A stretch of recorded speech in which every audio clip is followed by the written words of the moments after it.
إله إلا الله لا إله إلا الله محمد رسول الله عليه صلاة الله لا إله إلا الله لا إله إلا الله محمد رسول الله عليه صلاة الله بسم الله بدأت كلامي وصلاتي وسلامي بسم الله بدأت كلامي وصلاتي وسلامي على المضلل بالغمام محمد رسول الله لا إله إلا الله لا إله إلا الله محمد رسول الله عليه صلاة الله لا إله إلا الله لا إله إلا الله محمد رسول الله عليه صلاة الله إن أسأت فاحملوني أو أخطأت فاعذروني إن أسأت فاحملوني أو أخطأت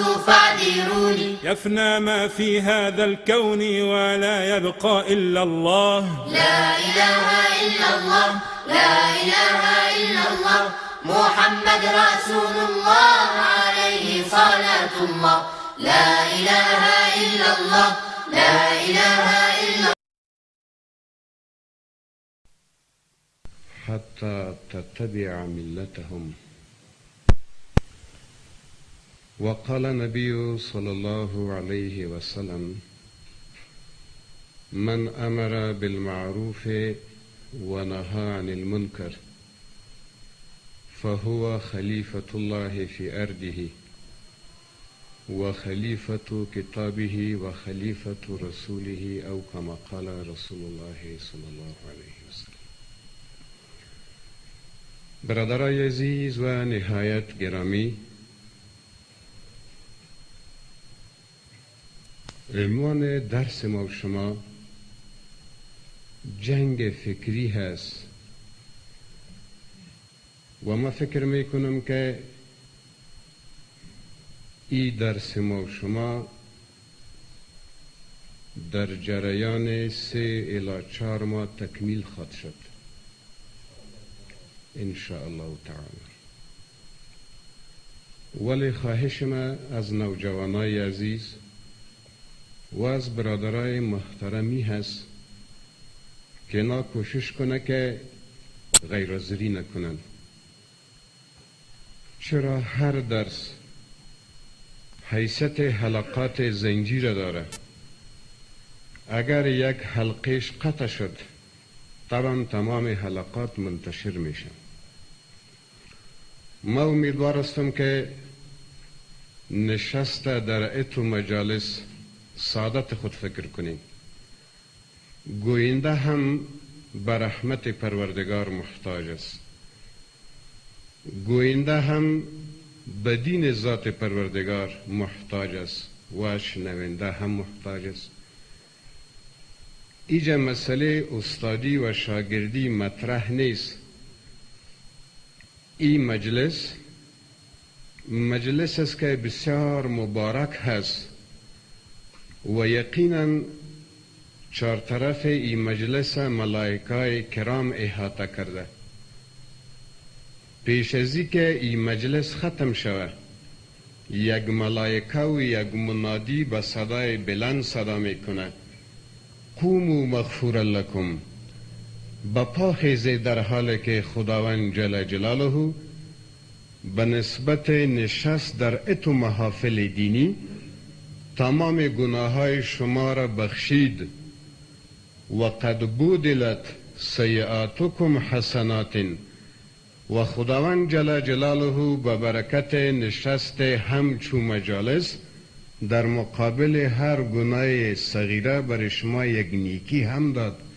ذات پروردگار بسیار زیاد ذات مهربان هست، صرف به خاطر مغفرت و بخشش یک بهانه میخواه. به هر صورت برادرای عزیز و نهایت گرامی، طور که ما خدمت شما عرض کردم، عنوان درس ما شما جنگ فکری هست.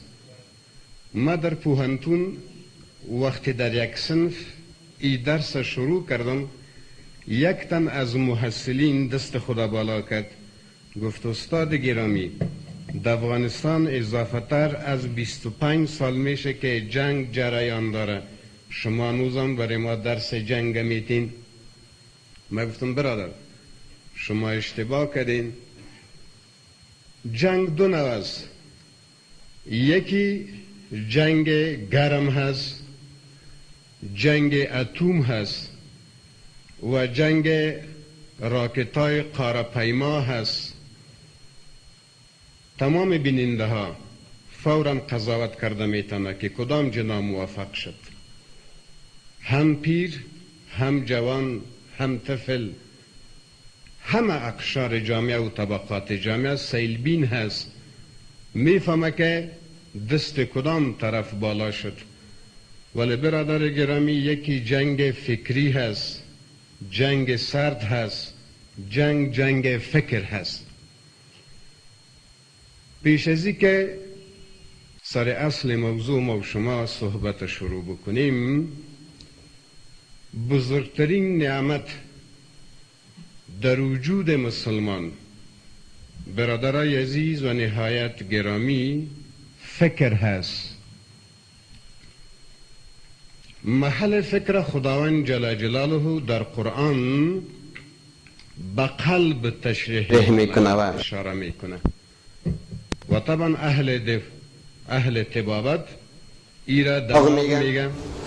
به هر صورت انسان در روی زمین خلیفه ذات پروردگار هست و زمین ظرف هست، مثل که وجود گلاس برای آب ظرف هست و آب مظروف هست.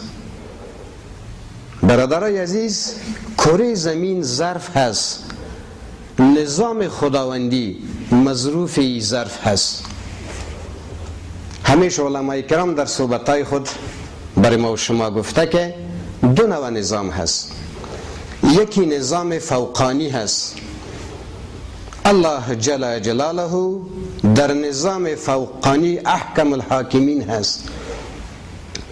تمام ملائکه ها رعیت هستند، از ابتدای خلقت در قیام، برخی در رکوع و بعضی در سجده و به اندازه 1 ثانیه هم اونها نافرمانی نکردند.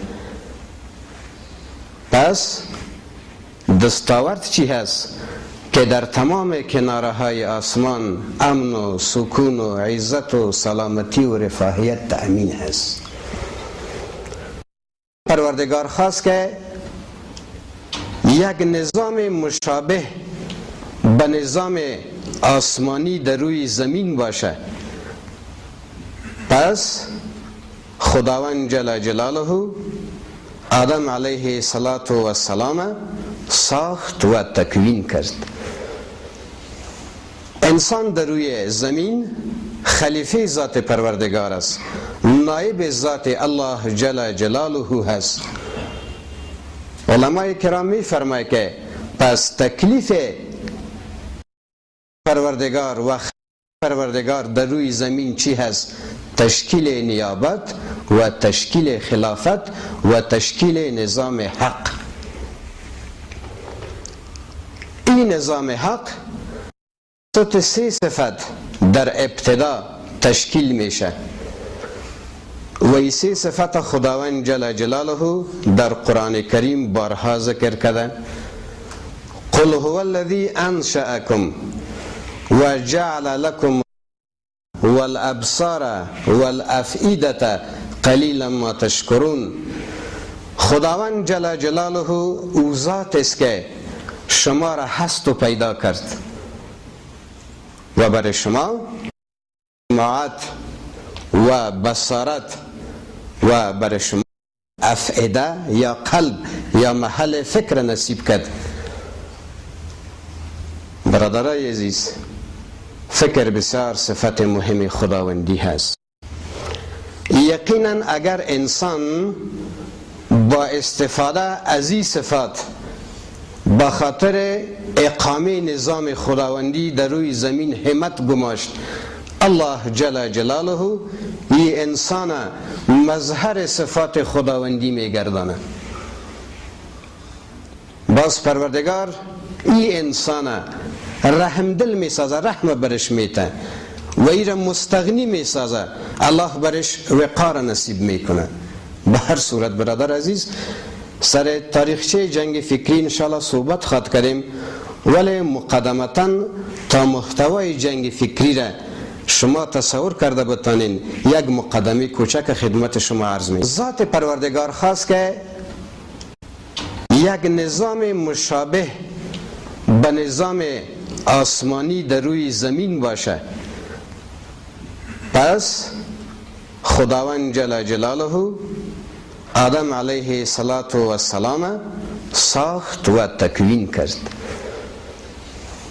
انسان در روی زمین خلیفه ذات پروردگار است، نایب ذات الله جل جلاله هست. علماء کرام می فرماید که پس تکلیف نائب پروردگار و خلیفه پروردگار در روی زمین چی هست؟ تشکیل نیابت و تشکیل خلافت و تشکیل نظام حق.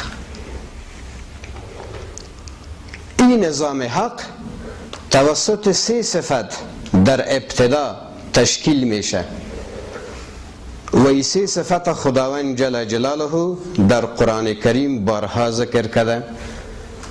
قل هو الذی انشأکم و جعل لكم السمع والابصار والافئده قلیلا ما تشکرون.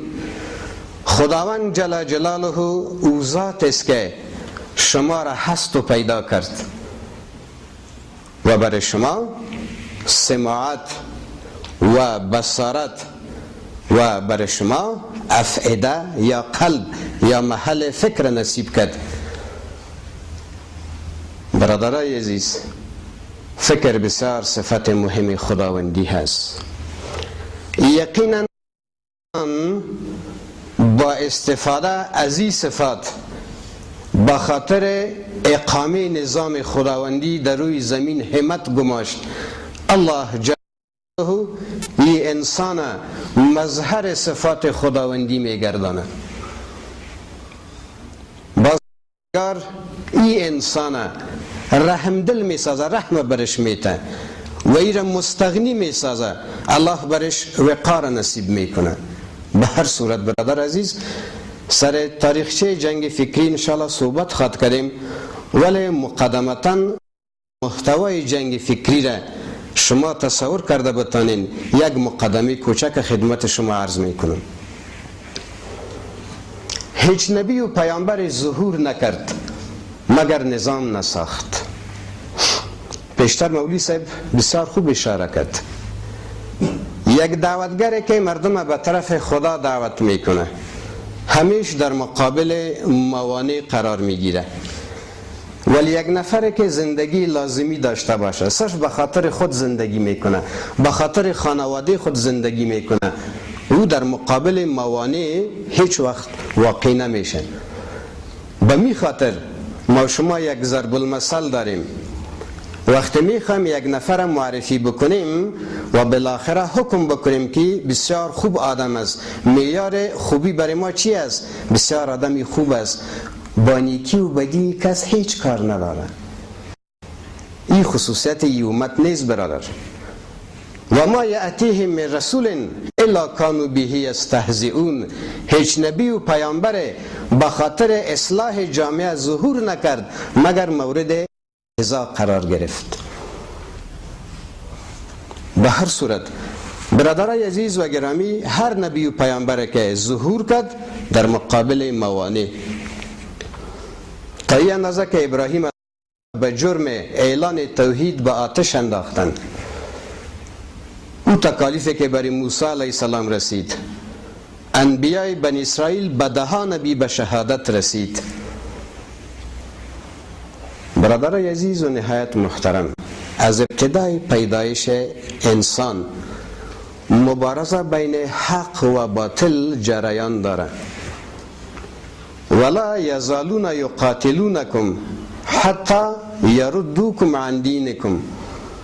یهود و نصارا به طور مستمر و دوامدار مبارزه میکنه ای مسلمان ها تا شما را از دین واقعیتان منحرف بسازن. هر نبی و هر پیامبر میدان مبارزش قلب‌های مسلمان ها بود. محل فکر کجا هست؟ قلب هست. ولی قلب ها را توسط شمشیر فتح نمیکرد. این قلب ها با اعلان توحید لا اله الا الله، تا ای که قلب هر مسلمان خانه عظمت ذات پروردگار می شد، بعد از او هر نبی و پیامبر برش شریعت می آورد. به هر صورت میم سر شرایط امروزی ما میگیم فکر. چرا دیوانه در جامعه اعتبار نداره؟ به خاطر که عقل نداره، فکر نداره. چرا گپ دیوانه در جامعه به اعتبار هست؟ به خاطر که او فکر نداره. چرا غیبت در شریعت حرام است؟ لا یغتب بعضکم بعضا، یکی دیگه تنها غیبت نکنین. امی خود غیبت یا بدگویی اینمی جنگ فکری هست. یک مرتبه یک صحابیه انصاریه به محضر پیامبر گرامی تشریف آورد، سوال مطرح کرد، جواب خود گرفت. موقعی که می برآمد بیبی عایشه صدیقه ناخودآگاه یک جمله زبانش برآمد، یا رسول الله. قدش بسیار کوتاه بود. نبی کریم صلی الله علیه و سلم بسیار برافراشته شد، بسیار ناراحت شد. مهلا یا عایشه، لقد قلت کلمة لو مزجت بماء البحر لمزجتها. ای عایشه، تو چنان یک کلمه تلخ و متعفن تلفظ کردی، اگر این کلمه تلخ و متعفن در بحر انداخته شود، تمام آب بحر گنده و متعفن می سازد. چرا در غیبت صلاحیت فکری در جنای منفی مصرف میشه؟ ببینین برادر، یک لوحی که سر زمین افتاده شده باشه، لوحی مرده، بی اهمیت هست، ولی انسان فکر خود سر یک لوحه مصرف میکنه، صلاحیت ذهنی و فکری خود سر یک لوحه مصرف میکنه، بالاخره به شکل طیاره به هوا پرواز میکنه. مدنیت مادی امروز جهان همش متأثر از چی هست؟ برادر، از فکر هست. فکر. یک آباز تا وقت در آب غرق نمیشه تا که فکرش غرق نشه. امی که آباز تصمیم گرفت که جریان آب بسیار سریع هست و من خسته و ضله شدم، دیگه انرژی در وجود من نیست که بالاخره من نجات پیدا کنم، امی که فکرش غرق شد خودش هم غرق میشه. برادرای عزیز، فکر نعمت ذات پروردگار هست، ولی امروز میفهمین تهاجم فکری یهود و نصارا علیه اسلام. نبی کریم صلی الله علیه و سلم پیامبر جهانی هست. بعضی نکات شما خوب متوجه باشین، همین نکات در درسای آینده ما شما بسیار زیاد مفید است و کمک میکنه. انبیاء علیهم السلام که مبعوث شدن، ولی پیش از جناب نبی کریم صلی الله علیه و سلم رسالتشان محیطی و منطقوی بود. پیامبر به خاطر قریه، شهر و کشور. جناب نبی کریم صلی الله علیه و سلم پیامبر تمام جهان. و ما ارسلناک الا رحمتا للعالمین. ای محمد صلی الله علیه و سلم، تو یک قریه و یک شهر و یک کشور نیستی، ما تو را برای تمام جهان انسانیت ذریعه رحمت فرستادیم. پیامی را که ذات الله جل جلاله به نبی علیه السلام روان کرد، قرآن برای محیط و منطقه نیست، پیامش جهانی هست. هدی للناس، هدایت کننده برای تمام جهانیان. نبی کریم سندن یک روز من خدمت شما عرض کردم که تو یک موقعی رسید که مسلمان ها 3 مرکز داشت. مرکز سیاسیش بغداد، مرکز نورانیش مدینه منوره و مکه معظمه و مرکز علمیشان قرطبه و تا به جنوب فرانسه را سرحد اسلامی تمدید شده بود. مورخین اسلامی نوشته میکنه که اگر شما میخواستین که در او روزگار سرحد اسلام مشاهده بکنین، پس یک سیاح مجبور بود که 8 ماه مکمل شب و روز توسط یک اسب تندرو عربی سفر بکنه تا تمام ساحه خلافت رو ببینه. 13 قرن مسلمان ها بالای مناطق آباد جهان حاکمیت داشت، تا وقتی که مسلمان ها اسلام خوب تمثیل میکردن، عزت و سیادت واقعی تمام جهان از آن مسلمان بود. اما موقعی که مسلمان ضعیف شد، خلافت و سیادت و عظمت هم باخت. به هر صورت ما شما هنوز در مقدمه. امروز چرا یهود و نصارا با وجود که استعمار ظهور کرده و یک کشور اسلامی به 44 کشور اسلامی تقسیم شد و یک قیادت اسلامی به 44 قیادت تقلبی تشکیل شد، امروز یهود و نصارا بسیار می ترسه مبادا قیادت اسلامی تشکیل شود، عظمت از دست رفته مسلمان ها اعاده شود و بالاخره مناره خلافت باز تمام زوایای تاریک جهان روشن بکنه. چی باید کرد؟ باید اسلام کوبید. شما برادر میفهمین با وجود که امروز مسلمان بسیار مایوسانه زندگی میکنه، ولی الحمدلله دستاوردهای بسیار زیاد داره. یکی ما شما هستیم که در افغانستان زندگی میکنیم، سطح بیداری تقریبا پایین هست و الحمدلله در حال انکشاف هست، ولی در دیگر دنیا مردم بسیار کار میکنن. امروز یعنی روزمره اضافه تر از 150 نفر غیر مسلم به اسلام مشرف میشه و 150 نفر کی هست؟ این مثل مسلمان های دیوانی ماره نیست که مسیحی میشن، این طبقه خواص در جامعه هست.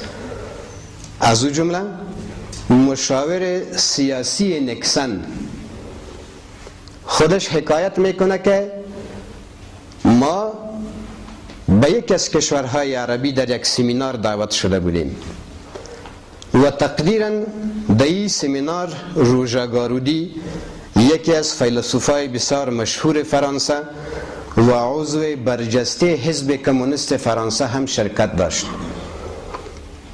وقتی ما از کنفرانس از روز اول فارغ شدیم، این مشاور سیاسی نیکسن خودش قصه میکنه که ما از نظام اقتصادی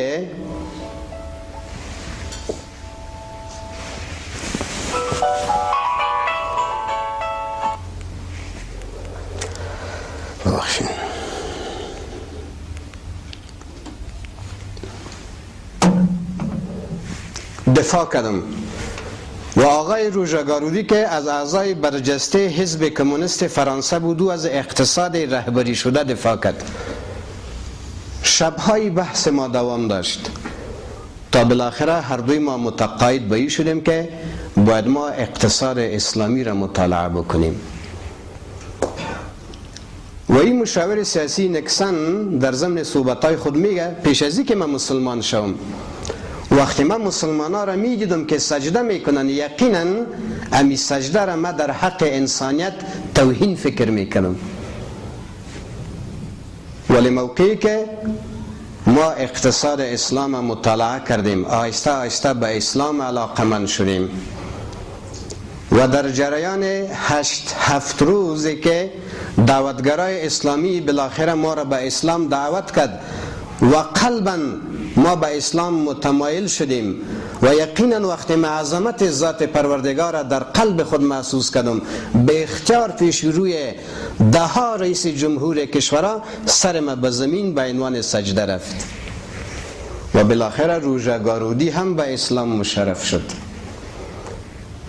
یعنی امروز وقت شما همون مسلمان هایی که نو به اسلام مشرف شده، چی در میدان سیاست و چی در میدان سپورت، شما نوجوانان رای سپورت بسیار علاقمند هستین. محمد علی کلی او در بوکس قهرمان روزگار بود. تایسون او به اسلام مشرف شد. و در عالم هنر مایکل جکسون مشهورترین هنرمند امریکا، به هر صورت داستانش باز در موقعش بیان خواهد کردیم. این اخبار متخصصین جنگ فکری یهود و نصارا درک کرده که روزمره به صدها نفر از طبقه خواص جهان کفر به اسلام پناه میاره. از او جمله آشوکولن. آشوکولن کسی است که در افریقا رئیس تمام عبادتخانه های مسیحی بود. به مجرد که او مسلمان شد 1.5 لک نفر فوراً به اسلام مشرف شدن. و آقای آشوکولن گفت که من افتخار میکنم که یک مسلمان هستم ولی نام خودم تغییر نمیتم، به خاطر که اگر من نام خود تغییر بتم و عبدالله بانم بالاخره باز محافل مسیح و یهودی از این نام مسیح استفاده میکنه، میگه ای و آشوکولن نبود یک عبدالله است که مسلمان شد. ولی کسایی که برادر از مسلمان ها میرن مسیحی میشن، او کسایی است که باردوش جامعه هست. خب موضوع جنگ فکری ما چی هست؟ امروز محافل یهودی و نصرانی درک کرده که روزمره به صدها نفر به اسلام مشرف میشه. چی باید کرد؟ باید مردم اروپا را در مقابل دعوت اسلامی وقایه کرد و مسلمان هایی که در جهان اسلام زندگی میکنه اونا را راجع به اسلام در شک پرسیم. نبی کریم صلی الله علیه و سلم ارشاد میفرماید ترکت فیکم امرین، 2 چیزا برای شما به میراث ماندیم. لن تدلوا، حرف لن استمرار افاده میکنه، تا قیام قیامت شما گمراه نمیشین. ما تمسکتم بهما، تا وقتی که با این 2 اصل شما چنگ بزنین. او چی هست؟ کتاب الله و سنتی، این قرآن است و سنت جناب نبی کریم صلی الله علیه و سلم است. حالا شما میبینین که یهود و نصارا چقدر ناجوان مردانه سر قرآن تعرض میکنه. دلیلش چی هست؟ بین که چهره اصلی اسلام برای مردم اروپا بسیار زشت و کریه معرفی کنیم تا نشه که این طبقه خواص در جامعه غرب به اسلام مشرف شود. بین که کاریکاتورای نبی علیه السلام بکشیم تا سیرت پیامبر خدا صلی الله علیه و سلم هم در اروپا و هم برای مسلمانان العیاذ بالله بسیار کریه معرفی شود. ولی برادر متوجه باشین اینها از این کارهای خود هیچ دستاورد نداره، به خاطر که نبی کریم صلی الله علیه و سلم جامعه جاهلیت تعمیر کرد. آبادی بسیار سخت است، تعمیر بسیار سخت است، ولی تخریب بسیار آسان هست. جامعه یهودی و نصرانی میخواه که در بین نوجوانای مسلمان یک شک پرته. شک انداختن بسیار کار آسان است. به صاحب پانتونی که ما زندگی میکنیم یک موقع نوجوانا از یک نل او میبردن، یک نفر از سر بایسکل تیر میشد، بره گرفت، یک پایش در زمین، یکی سر پایدان بایسکل. برای نوجوانا گفت او بچه از این نل او نگیرین که دایی زار انداخته. همین جمله را گفت رفت پشت کار خود. باور بکنین که تا یک ماره از اون نل کس او نمیخورد. به هر صورت یعنی عرض میست که شک انداختن بسیار کار آسان است، ولی شک برطرف کردن کار بسیار سخت است. شما نوجوانا باید دقیقاً بفهمین که امروز دسیسه های یهود و نصارا چی هست. تا که سطح بیداری مسلمان بلند نره، برادر جنگ فکری را نمیفهمه. پیشتر من خدمت شما عرض کردم که این جنگ گرم خو کلگی میفهمه، تماشاچه میفهمه که بالاخره کدام طبقه برد، ولی جنگ فکری را کس نمیفهمه. عملا ما شما در کشور خود میبینیم رادیوی آرمان هست. رادیوی آرمان نشرات داره. یک روز من شنیدم که نطاق رادیوی آرمان چی میگه؟ نوجوانای عزیز، شما میفهمین که امروز ما در جریان 24 ساعت 5 شفر نشر میکنیم. اگر شما موافق به دریافت این شفرها شدین، ما برای شما $300 جایزه میدیم. چطور میخواید طبقه نوجوان ما را شکار کنه؟ برادرای عزیز، قیادت هایی را که انبیا تشکیل کرد، زعامت و قیادت را که نبی علیه السلام تشکیل کرد، همش جوانا بود.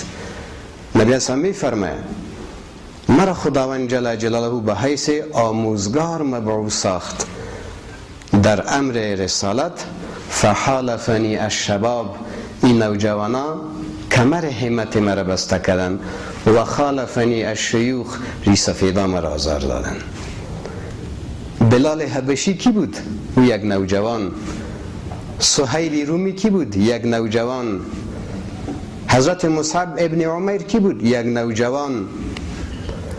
و معمولا انقلابایی که در دنیا بالاخره حرکت میکنه، چی به سمت مثبت یا منفی، قیادتش نوجوان ها تشکیل میدن. اصحاب کهف کی بود؟ انهم فتیه، این نوجوان هایی بودن. زیادتر استعمار محافل یهودی و نصرانی میخواه که در جامعه اسلامی فکر نوجوانان را تخریب بکنه. اگر شما برنامه ما را تعقیب کردین و موافق به دریافت شفرها شدین، ما برای شما $300 جایزه میدیم. چطور سنگر عقیدتی مسلمان این رادیوها و تلویزیونها تخریب میکنه؟ نوجوان به خاطر امتیاز $300 پشت رادیو خو میکنه. دمی یک روز برادر 5 نمازش قضا شد، 5 دفعه جماعت از دست داد. و پیامبر خدا صلی الله علیه وسلم میفرماید هر کسی که 40 روز مسلسل نماز به تکبیر اولا بخوانه، امام وقت تکبیر تحریمه را میخوانه الله اکبر، مقتدی فوراً بگه الله اکبر، 40 روز مسلسل، الله جل جلاله برش 2 جایزه میده. از منافقت نجات پیدا میکنه و جنت سرش واجب میشه.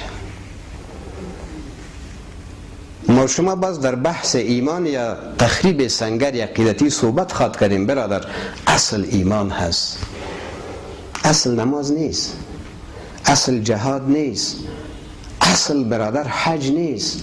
اصل چی هست؟ ایمان هست. ایمان حیثیت شکر داره. وقت شکر باشه در بازار چاکلیت هم هست، شکر باشه در بازار کیک و کلچه و جلبی و مربا و ایگپا هست. برادر، وقت شکر نباشه مربا و کیک و کلچه و نقل پیدا میشه. چی فکر میکنین؟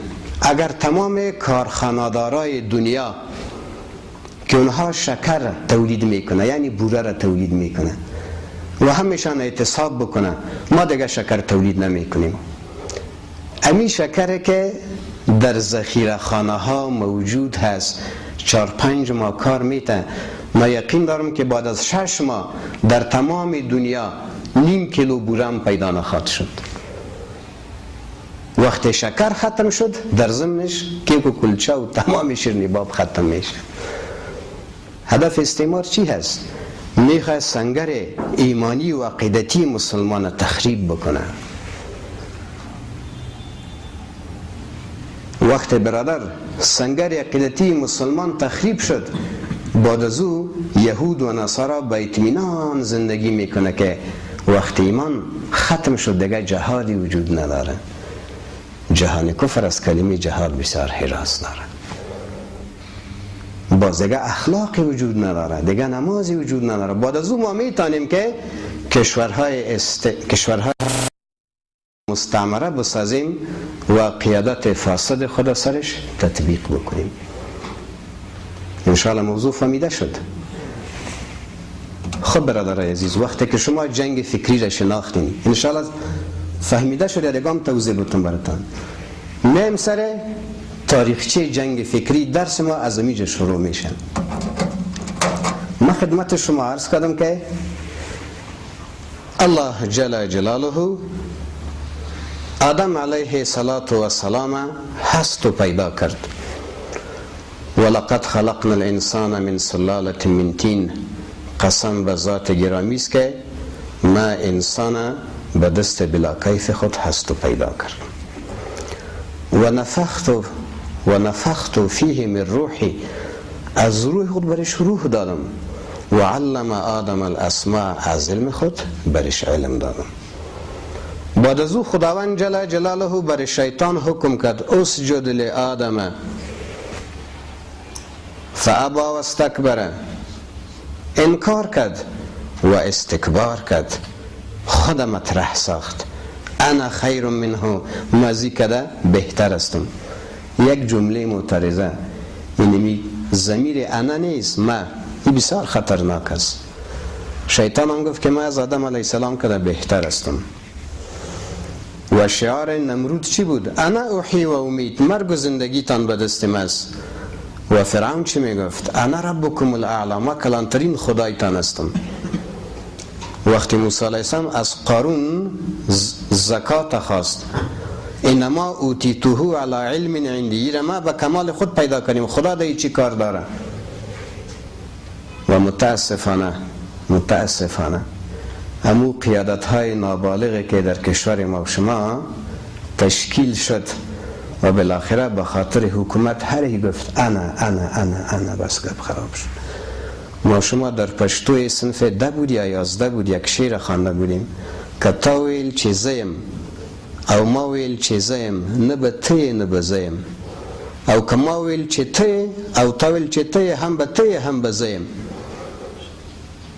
اگر این قیادت های ما میگفتن نه این حکومت به تو مبارک باشه، مثل که بکر صدیق صاحب حضرت عمر صاحب، نه این به تو مبارک باشه، امروز همیشان میبودن.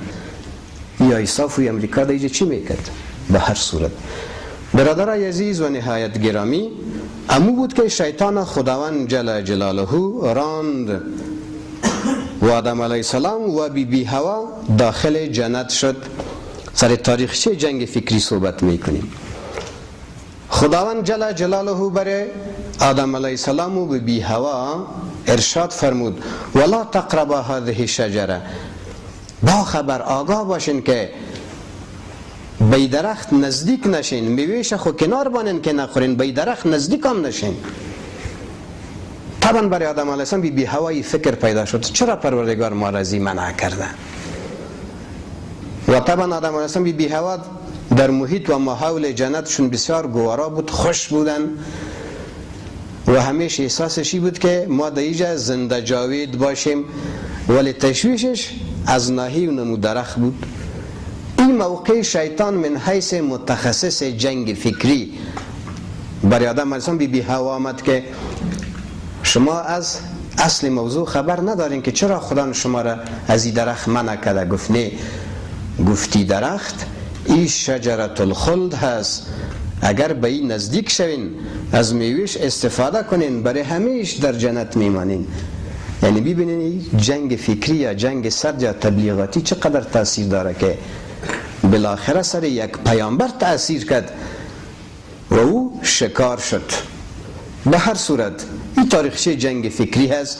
وقتی آدم علیه السلام بالاخره با بی هوا به زمین تشریف آورد، نسلش تشکیل شد، معاشره انسانی تشکیل شد و خداوند جل جلاله با خاطر تشکیل نظام خلافت سلسله انبیا را جاری ساخت. هر نبی و هر پیامبر قسمی که پیشتر خدمت شما عرض کردم مردم به طرف خدا دعوت میکرد، ولی در مقابل موانع و مشکلات مواجه میشد. حالا مثال میت موسی علیه السلام در مقابل فرعون. به مجرد که موسی علیه السلام و هارون علیه السلام در مقابل فرعون و اراکین حکومت واقع میشه و ذات الله جل جلالش معرفی میکنه، این گپ برای فرعون و برای اراکین حکومت بسیار جالب بود که موسی علیه السلام خود پیامبر معرفی میکنه. اول برای فرعون میگه متوجه باش، آیا تو کسی نبودی که در محیط خانواده ما تربیه شدی و ما تو را تربیه کردیم، بالاخره آل دعوای پیامبری میکنی، میخوایی که نظام ما سقوط بکنه؟ به هر صورت موسی علیه السلام به دعوت خود ادامه میته. این موقع وقت فرعون میبینه که گپایش بسیار پخته هست، اراکین حکومت هم گوش میکنه، میخواه که جنگ سرد یا جنگ فکری را براه برده. به طرف ندما و اراکین حکومت متوجه میشه، چی میگه؟ انه لمجنون، ای دیوانه هست. چطور رسالت موسی علیه السلام بیکار نشان بده؟ چطور موسی علیه السلام در انظار عامه به اعتماد بسازه؟ وقتی عمل اون معجزه را برش نشان میده، بعد از او فهمید که معجزه خو از مرد دیوانه صادر شده نمیتانه، سرویس جنگ فکری را تغییر داد. انه لساحر علیم، ای ساحر بسیار ماهر هست. برادر عزیز و گرامی، جناب نبی علیه السلام تا عمر 40 سالگی را زندگیش به خاطر خودش بود، یعنی زندگی لازمی. فقط یک عابد بود، دعوتگر نبود و هر سال 40 روز در غار حرا عبادت خدا را میکرد. ولی تا 40 سالگی را صرف به عبادت شخصی پیامبر هیچ کس به هدایت نامد، هیچ کس مسلمان نشد. ولی تا عمر 40 سالگی را نبی علیه السلام بهترین صفتها را داشت. امین بود، صادق بود، حبیب بود و امثالش. به مجرد که جناب نبی علیه السلام به پیامبری مبعوث شد و ذات پروردگار برش حکم کرد فاصدع بما تؤمر، به نسبت کاری که تو مبعوث شدی کار شروع کو دیگه. بعد از او برادر جنگ سرد هم شروع شد. باز او صفت امین برای نبی اسلام نماند، باز او صفت حبیب برش نماند، او صفت صادق برش نماند. چی گفت؟ ای دیوانه هست، ای کاهن هست، ای ساحر هست. دلیل چی؟ باش که پیامش بیکار شود. و ای بهترین یک ضربه بود برای مشرکین. به هر صورت جناب نبی علیه السلام مبارزه را دوام داد. سر نقاط باریک بحث میکنیم، سر نقاط باریک. مشرکین در مکه معظمه پیامبر خدا را بسیار آزار دادند، ولی وقتی که نبی علیه السلام به مدینه منوره تشریف برد باز همراه منافقین مواجه شد. واقع افک رئیس المنافقین عبدالله ابن ابی وقت سر بی عایشه صدیقه تهمت کرد، همه شما خبر دارین. آنقدر جنگ سرد و جنگ فکری را براه انداخت که روح نبی علیه السلام آزرده ساخت. نبی علیه السلام از این تبلیغات خود متاثر ساخت، حتی که نبی علیه السلام به اعتماد شد. یعنی عرض میست که جنگ فکری چقدر تاثیر داره برادر.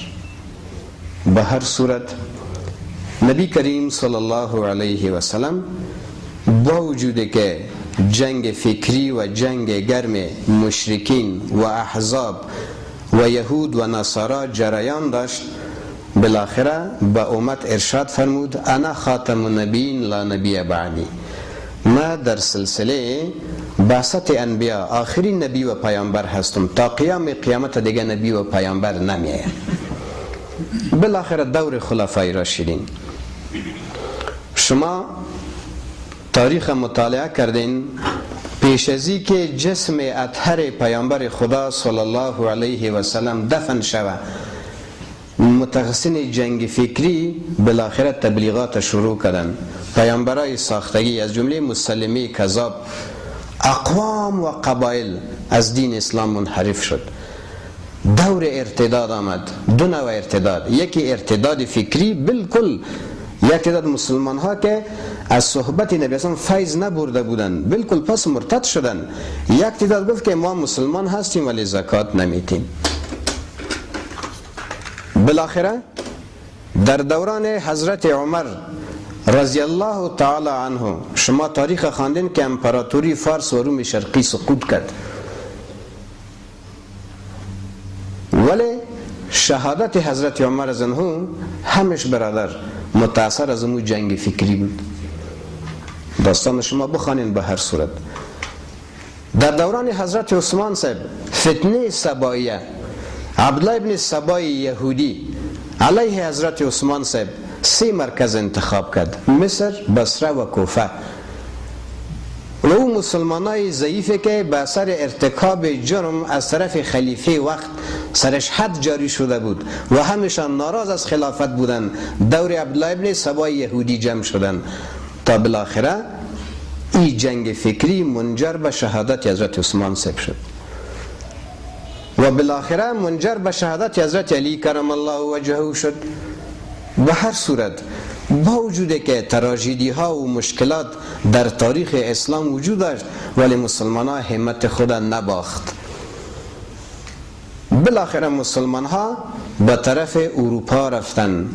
طارق ابن زیاد خود شما داستانش خواندین تا ای که یقینا مسلمان ها خلافت تا ساحه جنوب فرانسه را تمدید کرد. در این موقع ما صرف چند ممیزات خدمت شما عرض می کنم. موقعی که مسلمان ها به طرف اروپا رفتن، اروپا هیچ نوع دستاوردی نداشت. یک تن از نویسنده ها نوشته میکنه، میگه مثل که آسمان جزیره عرب بسیار صاف و نیلگون بود، این آسمان صاف جزیره عرب تا به جنوب فرانسه را تمدید شده بود. جهالتی که پیش از بعثت پیامبر خدا در جزیره عرب موجود بود، عین جهالت در اروپای امروز بود. مردم اروپا بالکل بی سواد بودند و صرف مردم اروپا هنر نقاشی و زبان لاتینی را می فهمیدند که او هم در انحصار پاپ‌های کلیسا بود. با مجرد که مسلمان ها داخل اروپا شدند، اولین حرکت را که براه انداختند حرکت ترجمه بود. آثار اسلامی را بالاخره به زبان لاتینی و انگلیسی ترجمه کردند. دومین کار را که کردند مدارس و مکاتب و بالاخره پوهنتون ها تأسیس شد. 8 قرن مکمل مسلمان ها و مردم اروپا از یک پوهنتون فارغ شدند. یعنی در روشنی مناره خلافت نه تنها مسلمان ها خوش بود، بلکه یهود و نصارا هم در امن زندگی میکردند. اولین نظام ترانسپورت مسلمان ها بنیاد گذاری کرد، نامش تفریق ماند. آیسته آیسته کلمه تفریق امروز به تریفیک تبدیل شد. و شما میفهمین که مسلمان ها صاحب 2 کتابخانه جهانی بود. یکی به نام بیت الحکمه که در بغداد بود. در بیت الحکمه 4 میلیون اثر بکر. اثر بکر خدمت شما عرض کنم که یعنی آثاری که همش تازه بود. ما در پوهنتون کابل در کتابخانه 2000 جلد کتاب داریم، ولی عنوانایش که جمع کنی از چند صد تجاوز نمی کنه. به یک عنوان 20 جلد کتاب هم است. ولی در بیت الحکمه 4 میلیون عنوان بکر موجود بود. و کتابخانه که برادر در قرطبه بود 2 میلیون اثر بکر. و راجع به بیت الحکمه نوشته میکنه که سالانه 70,000 جلد اثر تازه بالای زو اضافه میشد. خلاص برادرای عزیز، تا 8 قرن مسلمان ها بالای تمام زمین حاکمیت و سیادت داشت. امو آیه مبارکه را ما شما همیشه تلاوت کردیم: وعد الله الذين آمنوا منكم وعملوا الصالحات لاستخلفنهم في الارض. وعده پخته ذات پروردگار، یک وعده موضوع هست، یکی وعده ذات الله هست. وعده ذات الله جل جلاله است با اونهایی که ایمانش به درجه کمال برسه و عملوا الصالحات و اسلام در تمام ابعاد زندگی خود زیبا تمثیل بکنن، لاستخلفنهم فی الارض، ما خلافت و قیادت و حاکمیت سیادتی روی زمین برش میتیم. و یقینی را صحابه و تابعین و تبع تابعین خوب تمثیل کردن. تا وقتی که سنگر عقیدتی مسلمان قوی بود، تا وقتی که اسلام زیبا تمثیل میکرد، عزت جهان از آن مسلمان بود. وقتی آهسته آهسته مسلمان ها ایمانشان ضعیف شدن، خواهشات و حکومت برش هدف شد، بالاخره در اعمالشان ضعف آمد، یقینا نظام از دست دادن. این موقعی بود که یهود و نصارا جان گرفت و بالاخره جنگ های صلیبی را برانداخت. امی کلمه صلیب نیست، صلیب خود معنایش میفهمین. چرا مسیحا این جنگ به نام جنگ های صلیبی یاد کرد؟ کسایی که علیه مسلمان ها اونها اقدام کردن تعدادشان محدود بود. چرا پیشتر خدمت شما عرض کردم که در اروپا هم جهالت بود، مردم بسیار ناراض بودن از حکومتای موجوده. موقعی که اسلام رفت و نظام تشکیل شد، طبعا کلمه نظام از نظم گرفته شده، مردم خوش بودن. ولی یک تعداد که جنگ ها را علیه مسلمان ها برا انداختن، با خاطر که تمام جهان کفر در این جنگ شریک بسازه، نام این جنگ هم جنگ صلیبی من. این خودش جنگ فکری هست. اگر اونا علیه مسلمان ها جنگ شروع میکنن، به نام جنگ نمیتونستن تمام